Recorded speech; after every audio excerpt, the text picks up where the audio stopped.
In Manhattan's elite circles, Arthur Sterling was known as a ruthless force. Cold and eccentric, he treasured nothing except for a rough, silver prayer bracelet on his wrist.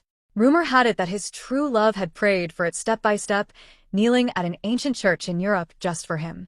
Once, a top-tier actress accidentally brushed against it. The very next day, she vanished from the public eye, completely blacklisted.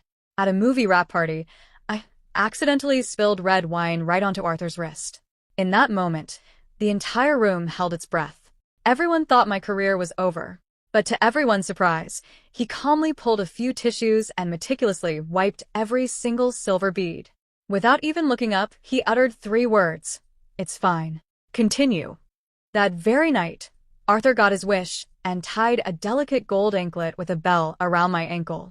The crisp, melodic ringing echoed in the bedroom all night long. At the wrap party celebrating our movie crossing the $300 million box office mark. Did you guys hear? That A-list actress, Nicole, accidentally touched Mr. Sterling's bracelet a couple of days ago and immediately got dropped by all her major brand deals. I heard she's facing tens of millions in breach of contract penalties now.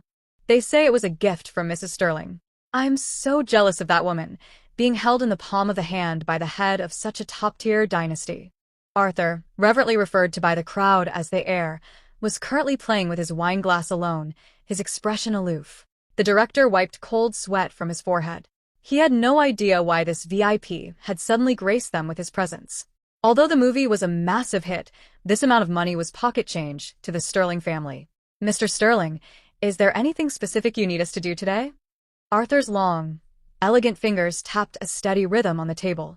His voice was lazy, and he didn't even look up. "Nothing. You all carry on.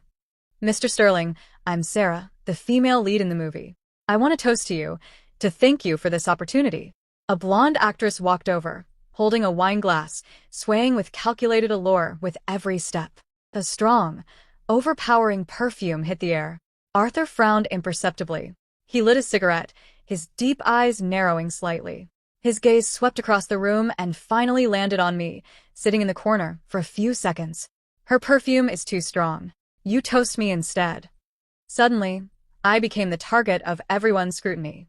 Bracing myself, I poured a glass of wine and walked over with steady steps. "Mr. Sterling, a toast to you. Thank you for your generous investment in the production." Arthur picked up his glass expressionlessly and downed it in one gulp. The director and producer breathed a sigh of relief, exchanging meaningful smiles. "Maya, you sit next to Mr. Sterling tonight. Make sure to take good care of him." Before I could even refuse, I saw my manager, Monica, almost tearing up with excitement. She clearly thought I was about to soar up the social ladder and become royalty. I silently took a sip of my juice. I had debuted 5 years ago and was still a D-list celebrity, without a single breakout role. The only thing going for me was my face, which the media had dubbed stunningly breathtaking. I felt an unfriendly gaze continuously stabbing at me. I looked up and saw Sarah. Having lost face in front of everyone because of Arthur, she was clearly pinning the blame on me. I curled my lips into a small smile and ignored her, but she actively provoked me. "Maya, sitting so close to Mr. Sterling, how can you be so oblivious? Hurry up and pour the gentleman a drink." I looked at the decanter on the table. Just as my fingers touched the glass, someone shoved me hard from behind. I lost my balance and lunged forward. In a panic, I grabbed the edge of the table to steady myself, but ended up knocking over Arthur's wine glass. The red liquid ran down the tablecloth, splashing directly onto his silver bracelet. The entire room instantly fell dead silent. Everyone was waiting for Arthur's thunderous rage. "Maya is finished. Even someone of Nicole's status got blacklisted, let alone a nobody like her. Are you betting Arthur kicks her out of New York or completely erases her from the entertainment industry?" Arthur furrowed his brows. His assistant hurried over with tissues. Using his long fingers, Arthur slowly and methodically wiped each bead on the bracelet, as if it were the most precious antique in the world. 3 minutes passed. Those 3 minutes felt longer than 3 years to everyone else in the VIP room. The director bravely tried to explain, "Mr. Sterling, Maya didn't mean to, please." Looking at the now clean bracelet, Arthur finally showed a satisfied expression. "It's fine. Continue." Everyone. Did they hear that right? Mr. Sterling actually let it slide? Because of Arthur's unusual leniency, I earned a dozen more jealous glares. I couldn't help but sneer inwardly. Because that bracelet on Arthur's wrist, I was the one who gave it to him. Halfway through the party, I went to the restroom. Right as I stepped out, Sarah blocked my path in the hallway. Maya, I'm warning you, Mr. Sterling has a wife. If the mysterious Mrs. Sterling finds out you're trying to seduce her husband, you won't even know what hit you. I looked blankly at Sarah as she bared her fangs at me. When she finished, I raised an eyebrow. Mrs. Sterling? Of course. I had the privilege of meeting her once. She is countless times more beautiful than you. If trash like you dares to get close to Arthur, I'll tell his wife and make you disappear for good. She had finally gained a bit of fame from this movie and wanted to climb the social ladder through Arthur, but I ruined it for her. Naturally, she was furious. I looked playfully at the figure standing not far behind her. Mr. Sterling, did you hear that? Sarah says she knows your wife. Sarah looked as if she had been struck by lightning. She spun around stiffly. Sir, When she turned around, she realized there was no one there. Furious, Sarah raised her hand to strike me. Maya, how dare you play me? I grabbed her wrist and flung it back. My eyes instantly went cold as I stepped toward her, forcing her back. If you want to survive in this industry, stay away from me. With that, I elegantly walked away in my heels. Midnight, the Sterling estate. Arthur was leaning against the headboard, his gold-rimmed glasses tossed casually to the side. I instinctively tried to back out of the room, but his long arm pulled me into his embrace, and he locked the door behind us. Maya, you know how much I treasure it. You got it dirty today.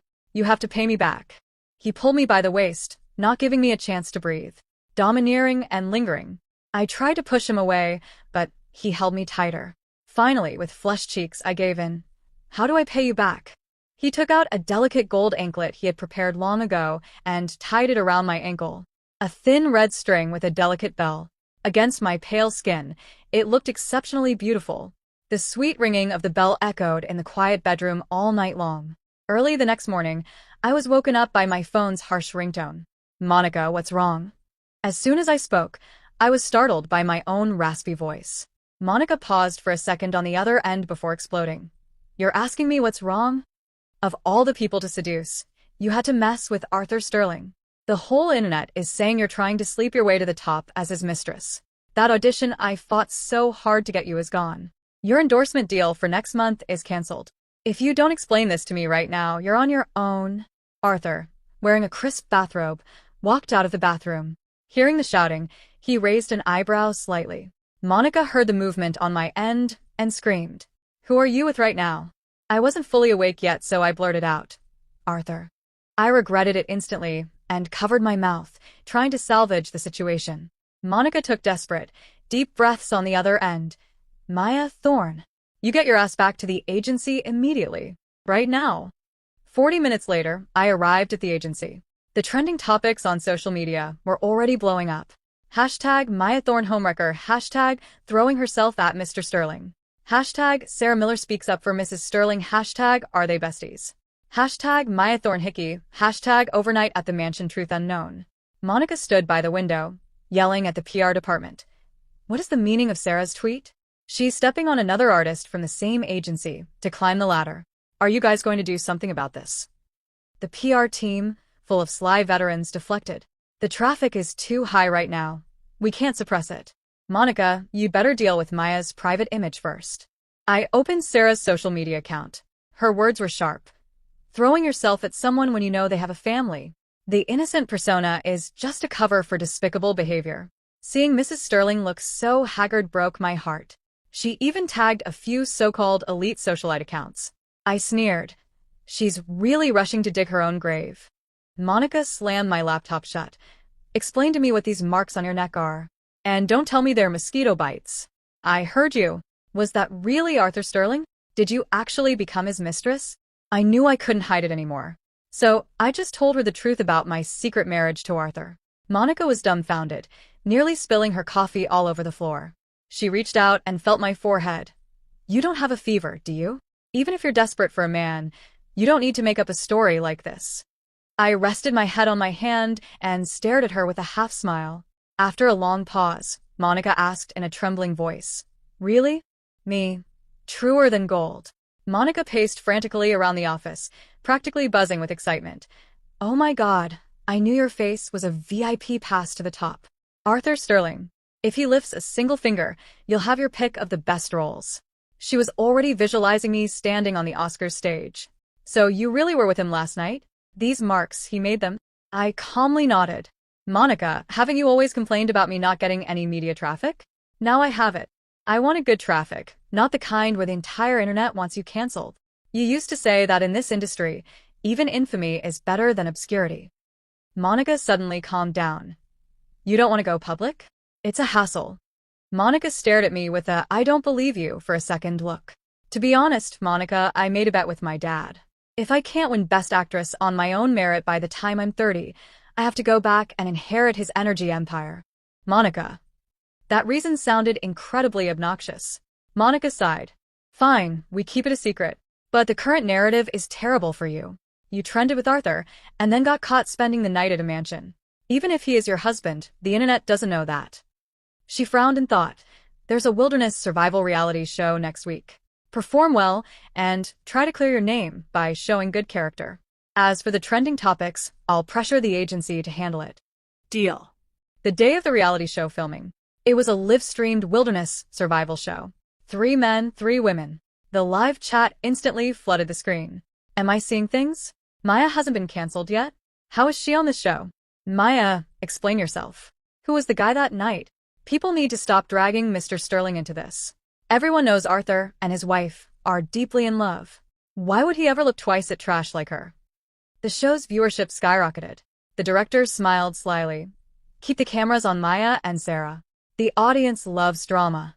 Ever since Sarah spoke truth to power, she had gained hundreds of thousands of followers and practically became the embodiment of justice. Maya, I think you owe Mrs. Sterling a public apology right now, and then you should quit the entertainment industry. You owe her that much. Her words effectively cemented my status as the mistress. I scoffed.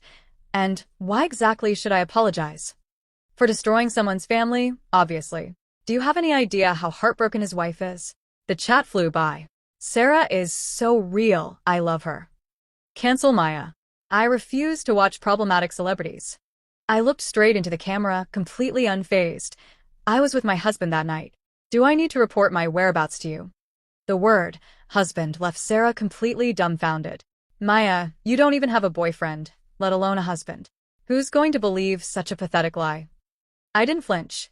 Do you need me to make a copy of my marriage certificate and glue it to your forehead? Seeing that the drama had peaked, the director started assigning tasks. All right, everyone, this afternoon's task is setting up the tents and preparing dinner. There are no provisions for dinner. You'll have to forage in the forest yourselves. Sarah volunteered. I used to go camping with Mrs. Sterling all the time. I'll take charge. Maya, you go assemble the tent poles. The chat praised her leadership skills. However, within 10 minutes, Sarah nearly smashed her hand trying to hammer a tent peg straight down vertically. I quietly walked over, pulled out the crooked peg, and expertly drove it into the dirt at a 45-degree angle with my boot. Ha. Was Maya looking at her like she's an idiot? Sarah's experienced camper persona crumbled way too fast. To find dinner, the group decided to head deeper into the woods to catch some wild turkeys.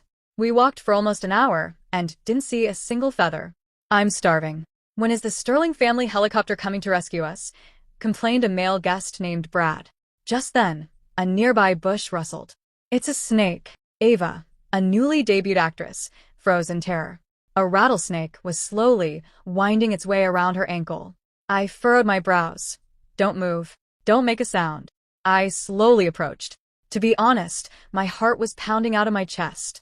Just as I prepared to grab the snake right behind its head, Sarah suddenly screamed and threw a rock. The snake, startled and instantly enraged, let go of Ava and lunged straight at me. Is Sarah completely brain dead? Is she trying to get her killed? I tightened my grip on the bamboo stick in my hand, and the moment the snake lunged, I precisely pierced it through the throat. The snake thrashed twice, then went still. I slumped against a tree trunk, drenched in a cold sweat. Ava pulled me up, her eyes red. Thank you, Maya. If it weren't for you, I would have been dead. Seeing that all the cameras were on me, Sarah said sourly, Maya, you killed it? What if it was a protected species? The rest of the team felt a collective wave of speechlessness towards Sarah at that moment. After that ordeal, No one dared to venture back into the woods. We decided to try our luck at the beach. Sarah wasn't giving up. She wanted to establish a kind-hearted soul who can't bear to kill persona. When we finally managed to catch a small wild chicken, Sarah suggested, "It's still a baby. Let's let it go." Everyone was already starving, so hearing this didn't go over well. I was blunt. "If you want to play Mother Teresa, you can go catch one yourself and release it. I caught this one and I say no." Furious, Sarah shoved me from behind. I was knocked down, and the wild chicken escaped. Brad finally exploded. "Sarah, enough." Maya got her calf scratched up and bleeding just to catch that chicken, and you just let it go. Sarah's eyes turned red, looking as if she had suffered a massive injustice. I used to think Sarah was okay, but watching her today really ruined her image for me. Dejected, everyone crawled into their tents. Ava handed me a cup of water. "Maya, when this show is over, I'll treat you to a huge feast." I asked, "Is the ocean nearby?" Ava nodded. "You want to go catch fish? But it's too late right now. It's too dangerous." Ignoring the warnings, I grabbed a few of the more fit male guests and headed to the beach. Since I had spent 3 months at a wilderness survival summer camp before the Thorne family found me, catching and roasting fish was child's play to me. An hour later, we returned to camp carrying over a dozen saltwater fish. The mouth-watering aroma instantly filled the entire campsite. Is Maya the reincarnation of a druid? Fighting snakes, catching chickens, fishing, she's an expert at everything. I'm starting to suspect the rumors about Maya seducing Arthur are fake. Why would a girl with this kind of personality ever need to throw herself at anyone? Inside her tent, Sarah was practically drooling from the smell. Eventually, she couldn't help but walk out. "Maya, you caught so many, just give me one." No one paid her any attention. The director's voice came over the loudspeaker. "Everyone, tomorrow we will have 2 mystery guests joining us, one of whom is the highly anticipated Mr. Arthur Sterling." The entire camp erupted in excitement. Sarah's eyes lit up. "Mr. Sterling is definitely coming because of my tweet. He must be bringing his wife to support me and warn off certain ill-intentioned people." She looked at me pointedly. Ava leaned in and whispered in my ear, "Maya, tomorrow if Mrs. Sterling gives you a hard time, just hide behind me." I raised an eyebrow. "Thanks." The next day, a black Maybach pulled up to the set. Arthur stepped out, wearing a crisp white shirt and black trousers, the light playing across his flawless profile. Everyone watched in anticipation. At that moment, Sarah rushed over faster than anyone else. "Mrs. Sterling, it's finally so good to see you." She greeted the sharp, beautiful woman who had just stepped out of the passenger seat affectionately. The woman was taken aback. "And you are?" "Ha ha ha ha." Sarah rushed over to act chummy, and the woman doesn't even know her. Sarah explained awkwardly. "At the charity gala last time, you helped me with my shawl. Don't you remember?" The woman smiled. "It was nothing. But why did you call me Mrs. Sterling?" I was suppressing a laugh too, because the Mrs. Sterling Sarah was referring to was actually Elena Sterling, Arthur's biological sister. Elena looked at me, her eyes silently asking what was going on. I signaled her to keep playing along. Sarah froze. "Aren't you his wife?" Elena pointed in my direction. "I'm Arthur's sister. His wife is right over there." Everyone followed her pointing finger. Sarah looked like she'd seen a ghost. "Are you joking?" Elena swept a cold glance over her. "Do you think I would joke around on an occasion like this?" Holy crap. Maya is Mrs. Sterling. So, the guy that night really was her husband. It's just that her husband happens to be the richest man in New York. Elena walked over, pulling out an exquisite jewelry box. "Brought this back for you from Paris. Do you like it, sister-in-law?" Sarah still tried to salvage the situation. "Miss Sterling, Elena raised a hand to stop her. "We don't know each other well enough. Don't call me that." Arthur pulled a ring from his jacket pocket and dropped to one knee in front of the cameras. "Maya, I'm officially asking you to make it public." Arthur is so submissive. Begging to go public is hilarious. After the reality show aired, the trending topics exploded again. Hashtag secret marriage for years Arthur Sterling begs to go public. Hashtag missing heiress of energy giant Thorne family is Maya Thorne. Hashtag Sarah Miller canceled vain and full of lies. When Sarah returned to her agency, she threw a massive tantrum, smashing everything in her dressing room. Her manager tossed a contract termination agreement directly at her. "You can stop smashing things. Your reputation is garbage now, all your endorsements are gone." The agency has decided to drop you and is demanding you pay the massive breach of contract fee. Sign this, and you can get lost. Sarah wasn't stupid. She knew she was completely finished. After the reality show, I skyrocketed to A-list status. I received a call from my father, Harold. Maya. Dad. I watched the show. You did well. If you want to keep playing around in Hollywood for a few more years, suit yourself. But eventually, you still have to come back and inherit the family business. I know. I hung up and looked at Arthur, who was acting all mysterious next to me. What are you doing? Posting the official announcement. Gotta list out all 33 of your burner accounts to stop people from claiming false relationships. I opened my phone and saw that Arthur had posted our wedding photo on Instagram. Below the photo was just one line. My only faith has always been, and will only ever be, Maya.